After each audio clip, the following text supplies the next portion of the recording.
listen.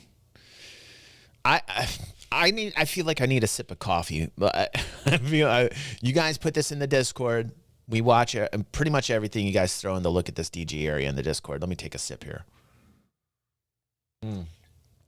I could really go to town with this topic.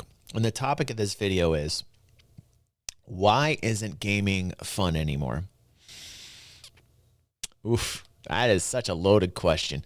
Listen, I'm going to watch a video, but I think I have a lot to say about this. I'm going to have a lot to say about this. I'm sure you guys are too. Listen, guys, here's the thing. I'm old. I have gray hairs. But there's one thing that's been in my life since my hair was short and full of color, and that's video games. I have no hairs. But I see your gray hairs, and I raise you no hairs. Sorry. Recently, I've realized that I spend a lot more time consuming content about video games. That's how old school I am. Playing video games. In fact, in the past couple of years, there's been months at a time where I did not play a single minute of video games. And it most certainly is not because I'm a busy and accomplished adult with a roaring career and social life.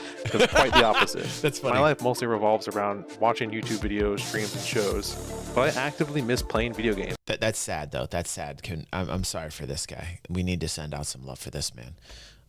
He needs to go outside a little bit. And spending countless hours immersing myself in creative worlds and game systems. And it seems like I'm the only one with this problem.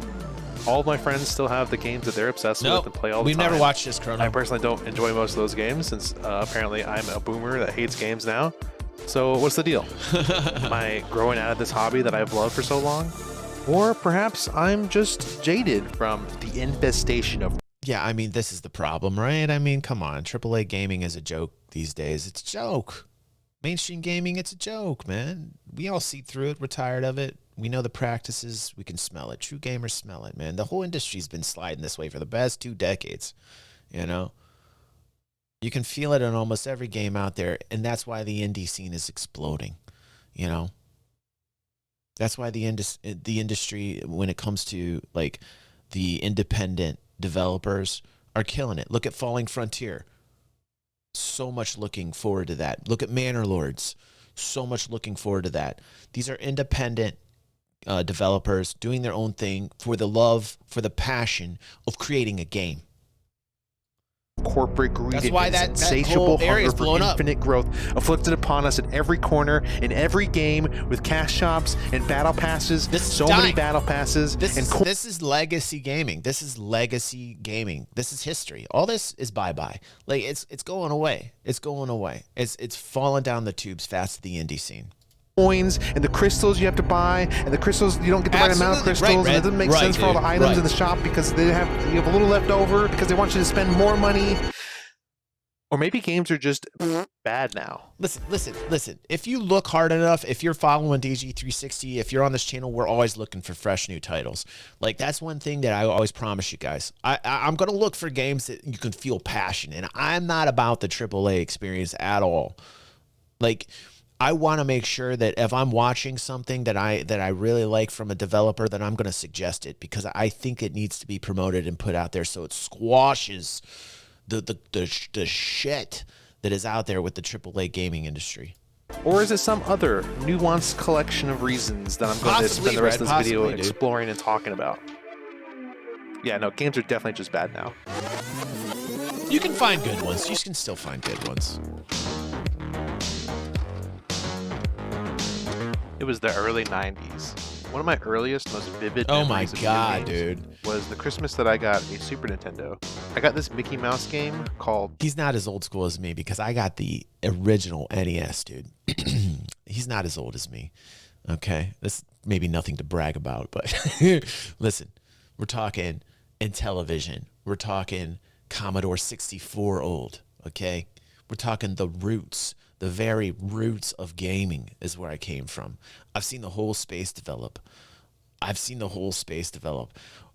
NES, when the NES slammed down, right? And I was like, wow. And you open up the hood and you put the cartridge in and dude, I was locked in. The gold Zelda Nintendo cartridge.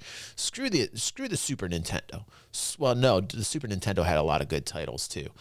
But that Nintendo experience, that original NES experience was pristine. It was magical. It was magical. Magic. Magical, man. Magical.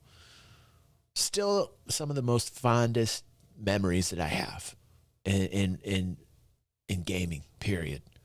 The Magical Mega Man, Double Dragon. If you guys go to the channel, type up old school. It's when my son was very young, and it's Devin and I playing old school games. We played Mega Man, we played Double Dragon. By the way, go check it out. I think you should actually like that, Trip. It's my son and I. Type in old school. I think with a K though. I think it's OLDSKOOL. Type that up. Go to the channel, and you're going to see like some old school NES games. Really cool. We had Mega Man, Contra. We played Contra. You know, like I was introducing, and you know what? He loved them. He still loves those games, man. That's how classic those games are. They hold up over time. They're addictive. And no simple shit. When you die, you start all the way over again. You know, there's no more continuing. You're done. You're done, son. It's time to start over. And man, that was the hardcore gaming back in the day that hooked you. They went easy mode. I'll tell you what went wrong with gaming. They went easy mode. It's really just that simple. I can shorten this video up for everybody right now. The problem with gaming is the direction it took. And the people that are hanging on to that direction, and the direction they took that was wrong, they decided to make it easy mode. The entire industry, the AAA gaming industry, decided to make it easy mode, and it just degraded over time. It just boom, boom, boom, boom, boom, like de-evolved into a money grab, right?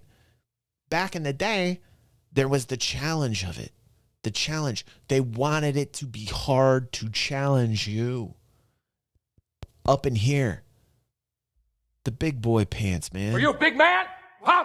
I'm talking to you. The big boy You pants, wake up in the man. morning, you say, I put on my big boy pants. We played Look, I'm wearing games. the There was belt. no I got continue. big boy pants on. There was no Put on a continue. little jacket, you go. You take your lunch because you got big boy pants on. You got your big boy pants and your snacks. Dude, man. We had the big boy pants back in the day, man. Dude, we qualify for being hardcore gamers. We saw what happened to the industry.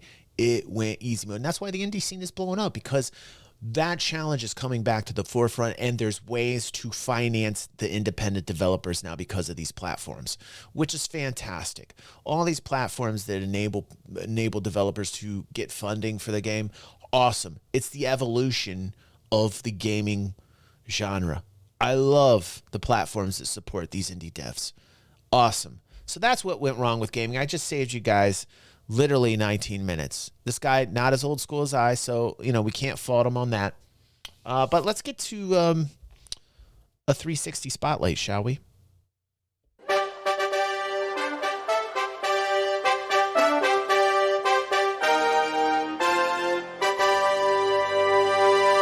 I like that sound effect, Pepe. That's pretty good.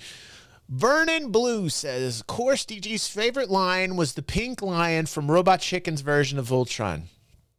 Don't say anything bad about that. Dude, don't say anything bad about that.